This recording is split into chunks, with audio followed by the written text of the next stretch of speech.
ഇന്ന് cooking video ആയിട്ടല്ല വന്നിട്ടുള്ളത്. നിങ്ങൾക്ക് കാണുമ്പോൾ തന്നെ മനസ്സിലായിട്ടുണ്ടാവും. ഞാനിവിടെ മണി പ്ലാന്റ് ഒരു ഡിഫറെൻറ്റ് സ്റ്റൈലിൽ ഹാങ് ചെയ്യുന്ന ഒരു ഐഡിയ ആയിട്ടാണ് വന്നിട്ടുള്ളത്. അതിന് നമുക്ക് കുറച്ച് മണി പ്ലാന്റ്സ് വേണം. ഒരു 4-5 വള്ളികൾ മതിയാവും. പിന്നെ ഇതുപോലെ ഒരു ചിരട്ട വേണം. ഞാനിവിടെ കളർ കൊടുത്തിട്ടുണ്ട്, റെഡ് കളറ്. അതിനിങ്ങനെ ഹോളാക്കി വെക്കണം. ഓക്കെ, ഇനി നമുക്ക് ഇതുപോലെ എന്തെങ്കിലും കയറോ അതുപോലെ ജൂട്ടിൻ്റെ കയറ് അങ്ങനത്തെ ഒക്കെ ഉണ്ടാവില്ലേ, അതല്ലെങ്കിൽ ഞാനിവിടെ എടുത്തിട്ടുള്ളത് ഷൂവിൻ്റെ ലേസാണ്. പഴയ ഷൂവിൻ്റെ ലേസ് എടുത്തിട്ടാണുള്ളത്. അത് ഇതുപോലെ നമുക്ക് എത്ര നീളത്തിലാണ് ഹാങ് ചെയ്യേണ്ടത് ആ ഒരു നീളത്തിൽ കട്ട് ചെയ്തിട്ട് ഇതുപോലെ 3 എണ്ണം കൂടി ഒരു നോട്ടിട്ട് കൊടുക്കുക. ഓക്കെ, ഇതുപോലെ നോട്ടിട്ടിട്ട് നല്ല ടൈറ്റായിട്ട് ഇതുപോലെ വലിച്ചു കൊടുത്തിട്ട് നല്ല ടൈറ്റാന്ന് നോക്കുക. ഇത് നമുക്ക് ചിരട്ടയുടെ ഉള്ളിലേക്ക് ഇട്ട് കൊടുക്കുക. ഉൾഭാഗത്തുനിന്ന് പുറത്തേക്ക് വലിക്കുക വേണ്ടത്. ഇതുപോലെ ഓരോന്നും ഓരോ ഹോളിലേക്ക് ഇട്ടിട്ട് വലിച്ചെടുക്കുകയാണ് വേണ്ടത്. ഇത് ആർക്കും വേണമെങ്കിൽ പെട്ടെന്ന് ഉണ്ടാക്കാൻ പറ്റുന്ന ഒരു സിമ്പിളായിട്ടുള്ളൊരു ട്രിക്കാണ്. പക്ഷേ ഇതിങ്ങനെ ഹാങ് ചെയ്തിട്ട് കാണുമ്പോൾ നല്ല ഭംഗിയാണ്. ചിരട്ട ഇങ്ങനെ തലകീഴായിട്ട് കാണുമ്പോൾ പെട്ടെന്ന് ആരെങ്കിലും കാണുമ്പോൾ നല്ല അത്ഭുതമായിരിക്കും, കാണാനും നല്ലൊരു രസമാണ്. അപ്പോൾ ഇതെന്തായാലും ഒന്ന് ട്രൈ ചെയ്ത് നോക്കണം. ഞാനിവിടെ ചിരട്ടേൻ്റെ ഉള്ളിൽ നിന്ന് ഇതെടുത്ത് പുറത്തേക്ക് എടുത്തിട്ടുണ്ട്. ഇതിന് നമുക്കൊരു സൈഡിലേക്ക് മാറ്റി വെക്കാം. ഇനി നമുക്ക് നമ്മുടെ മണി പ്ലാന്റ് കട്ട് ചെയ്തെടുക്കാം. മണി പ്ലാന്റ് ശരിക്കും എല്ലാ ചെടികളുടെ ഇടയിൽ ഏറ്റവും പെട്ടെന്ന് നന്നാവുന്ന ഒരു ചെടിയാണ് ഈ മണി പ്ലാന്റ്. ഇതിന് ശരിക്കും സൂര്യപ്രകാശവും വെള്ളം മാത്രമേ വേണ്ടൂ, മണ്ണ് വരെ വേണ്ട. ശരിക്കും പറഞ്ഞാൽ വെള്ളത്തിൽ കിടന്നിട്ട് നല്ല സൂര്യപ്രകാശമുള്ള സ്ഥലത്ത് വെച്ചാൽ ഇത് പെട്ടെന്ന് നന്നായിക്കോളും. ഇരുട്ട് റൂമിലൊക്കെ വെച്ചാൽ ഇത് നന്നാവില്ല. ഇനി ഈ വള്ളി നമുക്ക് ഇതുപോലെ കട്ട് ചെയ്തെടുക്കുക. വേരിന് അടുത്തുള്ള 2-3 ലീഫ് ഇതുപോലെ കട്ട് ചെയ്ത് കൊടുക്കുക. ഞാനിവിടെ ഒരു 5 എടുത്തിട്ടുണ്ട് ഇതുപോലത്തെ വള്ളികൾ. നിങ്ങളുടെ കയ്യിൽ ഇത്രയും വലിയ വള്ളികൾ ഇല്ലെങ്കിൽ ചെറിയ ചെറിയ ചെടികൾ എടുത്താലും മതി, പെട്ടെന്ന് നന്നായിക്കോളും. ഇനി ചിരട്ടയിലേക്ക് നമുക്ക് കുറച്ച് മണ്ണിട്ട് കൊടുക്കുക. ഈ മണ്ണിൽ ഞാൻ കുറച്ച് വെള്ളം ഇട്ടിട്ട് മിക്സ് ആക്കിയതാണ്. വെള്ളം മിക്സ് ചെയ്തതുകൊണ്ട് കുറച്ച് നമുക്ക് ടൈറ്റായിട്ട് ഇത് പ്രസ് ചെയ്തിട്ട് ഒന്ന് അമർത്തി വെക്കാനുള്ളതാണ്. അപ്പോൾ കുറച്ച് വെള്ളം കൂടി മിക്സ് ചെയ്തിട്ട് ഇതുപോലെ എടുക്കണം. അതുപോലെ നിറച്ചും വെക്കരുത്, ഒരു 1/4 ഭാഗത്തോളം മണ്ണിട്ട് കൊടുത്താൽ മതി. ഇത് നമുക്ക് കൈകൊണ്ട് നന്നായിട്ടൊന്ന് പ്രസ് ചെയ്ത് കൊടുക്കാം. ഇതുപോലെ നല്ലതുപോലെ ഒന്ന് പ്രസ് ചെയ്ത് കൊടുക്കുക. ഇനി നമുക്കിതിലേക്ക് മണി പ്ലാന്റ് നട്ട് കൊടുക്കുക. ഇനി മണി പ്ലാന്റ് തന്നെ വേണമെന്നില്ല, നിങ്ങൾക്ക് ഇഷ്ടമുള്ള പ്ലാന്റ്സ് ഏത് വേണമെങ്കിലും നട്ട് കൊടുക്കുക. അതുപോലെ ഇത് ഇൻഡോർ തന്നെ വെക്കണം നിർബന്ധമില്ല, പുറത്ത് വേണമെങ്കിലും നിങ്ങൾക്ക് ഹാങ് ചെയ്ത് കൊടുക്കുക. ചിരട്ടയൊക്കെ ഒരുപാട് കിട്ടുന്നുണ്ടെങ്കിൽ ഇതുപോലെ കുറേ എണ്ണം ഒരുപോലെ ഹാങ് ചെയ്ത് കൊടുത്താൽ മതി, കാണാൻ നല്ല ഭംഗിയായിരിക്കും. അങ്ങനെ ഓരോ പ്ലാന്റും എടുത്തിട്ട് ഇതുപോലെ കുറച്ച് അടുപ്പിച്ചിട്ട് ചെയ്യരുതേ, കുറച്ച് വിട്ടിട്ട് ഇതുപോലെ നട്ടു കൊടുക്കണം. കഴിയുന്നത് ഒരു 4-5 ഒരു ചിരട്ടയിൽ മതിയാവും, കൂടുതൽ വെച്ച് കൊടുക്കരുത്. ഇതുപോലെ നട്ടിട്ട് കൈ കൊണ്ട് നന്നായിട്ടൊന്ന് പ്രസ് ചെയ്ത് കൊടുക്കണേ. അതുപോലെ മണി പ്ലാന്റ് വെള്ളം മണ്ണിലേക്ക് ഒഴിച്ചു കൊടുക്കുന്നതിനെക്കാട്ടി നല്ലത് വെള്ളം ഈ ലീഫിൻ്റെ ഈ വേരിനൊക്കെ വെള്ളം സ്പ്രേ ചെയ്ത് കൊടുക്കുന്നത് ഇതിന് ഏറ്റവും നല്ലത്. അങ്ങനെ ആകുമ്പോൾ പെട്ടെന്ന് ഇത് വളരും.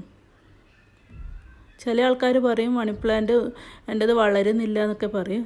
ശരിക്കും ഇതിൻ്റെ ഈ ലീഫിനൊക്കെ വെള്ളം സ്പ്രേ ചെയ്ത് കൊടുക്കണം. വെള്ളം ഒഴിച്ചു കൊടുക്കലല്ല, സ്പ്രേ ബോട്ടിലില്ലേ അതിൽ വെള്ളം നിറച്ചിട്ട് ഇടയ്ക്കിടയ്ക്ക് സ്പ്രേ ചെയ്ത് കൊടുത്താൽ മതി. ഇത് എയറിലുള്ള വെള്ളം വലിച്ചെടുത്തിട്ടാണ് ശരിക്കും വളരുന്നത്. അപ്പം ഇങ്ങനെ വെള്ളം സ്പ്രേ ചെയ്ത് കൊടുക്കുന്നതാണെങ്കിൽ പെട്ടെന്ന് ഇത് നന്നായി കിട്ടും. ഇതുപോലെ ഞാനിപ്പോൾ 4 എണ്ണം വെച്ചിട്ടുണ്ട്. ഇനി ഒന്നും കൂടി നമുക്കിതിലേക്ക് വെച്ച് കൊടുക്കാം. നിങ്ങൾക്ക് കുറച്ചുകൂടി കലാബോധമൊക്കെ ഉണ്ടെങ്കിൽ ചിരട്ടയിൽ നല്ല ഡിസൈനൊക്കെ കൊടുത്താൽ നല്ല ഭംഗിയായിരിക്കും. ഞാൻ പിന്നെ ഇവിടെ ഒരു അക്രിലിക് പെയിൻറ്റ് കൊണ്ട് റെഡ് കളർ മാത്രമാണ് കൊടുത്തിട്ടുള്ളത്. പിന്നെ ചിരട്ട എടുക്കുമ്പോൾ കുറച്ച് വലിയ ഷേപ്പിലുള്ള ചിരട്ട എടുക്കുകയാണെങ്കിൽ കുറച്ചുകൂടി നല്ല ഭംഗിയിൽ നമുക്ക് ഇതുപോലെ നടാൻ കഴിയും. ഇനി നമുക്ക് വേണ്ടത് കോട്ടനാണ്. ഇതുപോലത്തെ കോട്ടൺ പീസസ് നിങ്ങളുടെ കയ്യിൽ ഇല്ലെങ്കിൽ നിങ്ങൾക്ക് ഈ പാത്രം കഴുകുന്ന സ്പോഞ്ചില്ലേ അതായാലും മതി, ഒരു കഷ്ണം സ്പോഞ്ച് എടുത്താലും മതി. ഇനി ഈ കോട്ടൺ നമുക്ക് ഇതിലേക്ക് നല്ല ടൈറ്റായിട്ട് വെച്ച് കൊടുക്കണം. ഓക്കെ, നമ്മുടെ പ്ലാന്റ്സിനൊന്നും പറ്റരുത്, കൊമ്പൊന്നും ഒടിഞ്ഞു പോവാതെ. അതുപോലെ ഈ കോട്ടൺ നന്നായിട്ട് ടൈറ്റായിട്ട് ഇതിലേക്ക് പ്രസ് ചെയ്ത് കൊടുക്കുക. ഒരുപാട് അങ്ങ് നിറച്ച് കൊടുക്കരുത്. ഇതുപോലെ കൈ കൊണ്ട് ഒന്ന് എല്ലാ ഭാഗത്തും ടൈറ്റായി കൊടുക്കുക. നമുക്കിതുപോലത്തെ വുഡ് സ്റ്റിക്സ് വേണം. ഇതിൻ്റെ ഉള്ളിൽ നമുക്ക് ടൈറ്റായിട്ട് വെക്കണം.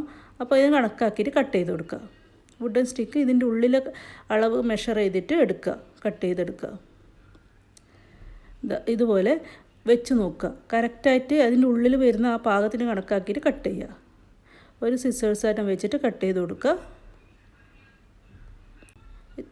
ഇതുപോലെ സിസേഴ്സ് വെച്ചിട്ട് കട്ട് ചെയ്യുക. എന്നിട്ട് ആ ഒരു അളവിൽ ഇത്രയും എടുത്തിട്ടുണ്ട്. കറക്റ്റ് അളവായിരിക്കണം. ഇതെല്ലാം നമുക്ക് ഇതിൻ്റെ ഉള്ളിലേക്ക് വെച്ച് കൊടുക്കണം. ആ കോട്ടനും ആ മണ്ണൊക്കെ ഒന്ന് സേഫായിട്ട് അവിടെ നിൽക്കണ്ടേ. അപ്പോൾ ഈ വുഡൻ സ്റ്റിക്കാണ് അതിനെ സപ്പോർട്ട് ചെയ്യുക. അപ്പോൾ ഇതെല്ലാ സൈഡിലേക്ക് നമുക്ക് ഇതുപോലെ ഇതിൻ്റെ ഉള്ളിലേക്ക് ഇങ്ങനെ കടത്തി വെച്ച് കൊടുക്കാം. നല്ലതുപോലെ പ്രസ് ചെയ്തിട്ട് ഇതുപോലെ വെച്ച് കൊടുക്കാം. ഇതുപോലത്തെ വുഡൻ സ്റ്റിക്ക് തന്നെ വേണം നിർബന്ധമൊന്നുമില്ല. ചെടിയുടെ കമ്പൊക്കെ ഉണ്ടാവില്ല, നല്ല സ്ട്രോങ് ആയിട്ടുള്ള അങ്ങനെയുള്ള കമ്പായാലും കുഴപ്പമില്ല. ഇവിടെ ഇപ്പോൾ നല്ല ചൂട് തുടങ്ങി. ഇനിയിപ്പം ചെടികളൊക്കെ ഉണങ്ങാൻ തുടങ്ങും. അപ്പോൾ ഞാൻ വിചാരിച്ച് ഈ പ്ലാന്റ്സിനൊക്കെ എടുത്തിട്ട് അകത്ത് വെക്കാമെന്ന്. അങ്ങനെ ഈ മണി പ്ലാന്റൊക്കെ കട്ട് ചെയ്തെടുത്തത്. അങ്ങനെ നോക്കുമ്പോൾ ഒരു ഐഡിയ കണ്ടത്, യൂട്യൂബിൽ കണ്ടത് തന്നെയാണ്. അങ്ങനെ ഇതെല്ലാം വെച്ച് കൊടുത്തിട്ടുണ്ട്. ഇനി എന്തെങ്കിലും ഹോട്ട് ഗ്ലൂവോ സൂപ്പർ ഗ്ലൂ ആയിട്ടും വെച്ചിട്ട് ഇതെല്ലാം ഒന്ന് സേഫ് ആകാൻ വേണ്ടിയിട്ട് ഒന്ന് നല്ലതുപോലെ ഇതുപോലെ സ്റ്റിക്ക് ചെയ്ത് കൊടുക്കാം. എല്ലാ ഭാഗത്തും എല്ലാ സൈഡിലും ഒന്ന് നമ്മുടെ പ്ലാന്റ്സിനാവാതെ ശ്രദ്ധിക്കണം. എല്ലാ സ്റ്റിക്സിനും ഇതുപോലെ ചെയ്ത് കൊടുക്കുക.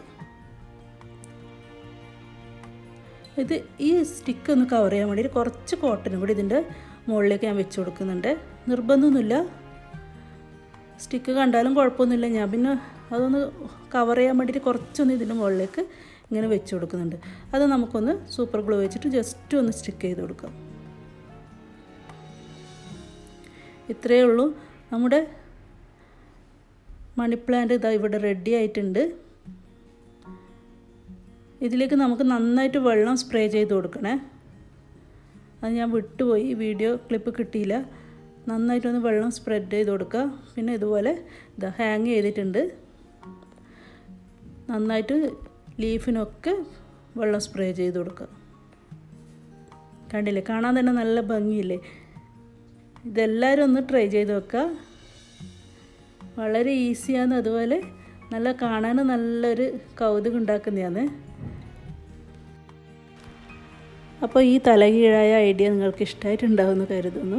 ഇഷ്ടമായിട്ടുണ്ടെങ്കിൽ ലൈക്ക്, ഷെയർ, കമൻറ്റ്സ്, പിന്നെ ആ സബ്സ്ക്രൈബ് ബട്ടൺ ക്ലിക്ക് ചെയ്യലൊക്കെ ഒന്ന് ചെയ്യണേ. ഇൻഷാ അല്ലാഹ് ഇനി അടുത്ത വീഡിയോ ആയിട്ട് വരുന്നവരെല്ലാവർക്കും താങ്ക് യു. അസ്സലാമു അലൈക്കും.